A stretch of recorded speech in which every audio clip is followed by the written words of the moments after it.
नामदेव जी की शिष्या थी जनाबाई। गांव की सीधी सादी महिला थी, कुछ जानती नहीं थी, और आवश्यकता से अधिक जानना ही बहुत बड़ा रोग है। जब आप सब कुछ जानने का प्रयास करते हैं, कुछ भी नहीं जान पाते। तो जनाबाई बड़ी सीधी सादी भोली भाली। नामदेव जी ने कहा तुझे और कुछ आता नहीं, शास्त्र का विचार तू कर नहीं सकती, पोथी पढ़ना तुझे आता नहीं, तो तू बस एक काम कर, तू बस विट्ठल विट्ठल कहा कर बस। अब वो सीधा साधा मन था, सरल मन था, वो बस गुरु के शब्द कान में पड़े और विट्ठल में मन लग गया।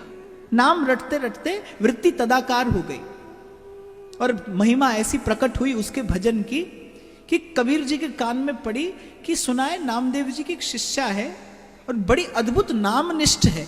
कबीर जी के मन में इच्छा हुई कि भाई चल के ऐसी किसी भक्ता का तो दर्शन करना चाहिए। कबीर जी पहुंचे पंढरपुर। पता पूछते पूछते वो एक छोटी सी गली और घास फूस की कुटिया, और कबीर जी जनाबाई का दर्शन करने पहुंचे। अब दर्शन करने पहुंचे तो कबीर जी के साथ एक बड़ी दुर्घटना हो गई कि जनाबाई झगड़ रही थी पड़ोसन के साथ। अब आप तो किसी महात्मा का दर्शन करने जाओ, महात्मा पड़ोसी के साथ झगड़ता मिले तो आपको कैसा लगेगा? सारी श्रद्धा पानी हो जाएगी कि नहीं? क्योंकि महात्मा तो आपको, आप तो विचार करके जाते ना, महात्मा होगा, दो चार चेला होंगे और बढ़िया गद्दी में बैठे होंगे, महाराज माला लिया आशीर्वाद देंगे, माने ऐसा व्यक्ति सोचकर ही जाता है। अब कबीर जी भी सोच कर गए कि बड़ी नामनिष्ठ है, भजनानंदी संत है, और वो पड़ोसन के साथ झगड़ रही है। और झगड़ भी रही है किसके लिए? गोबर के कंडों के लिए। अब कबीर जी ने कहा, बोले झगड़ा भी हो रहा है तो कोई हीरा मणि मोती माणिक का झगड़ा नहीं, गोबर के कंडों का झगड़ा है। तो कबीर जी ने पूछा जनाबाई से, बोले भाई गोबर के कंडों के लिए झगड़ती है? तो जनाबाई ने पूछा आप कौन है? कबीर जी ने कहा नहीं नहीं। बोली आप हैं कौन, क्यों आए? तो जनाबाई ने कहा मेरे कंडे साधारण नहीं है।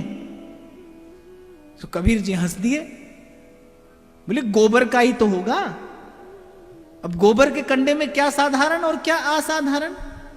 जनाबाई बोली कि मेरा कंडा साधारण नहीं है, कंडे के लिए नहीं झगड़ती, मेरा कंडा तो भजन करता है, मेरा कंडा तो विट्ठल बोलता है।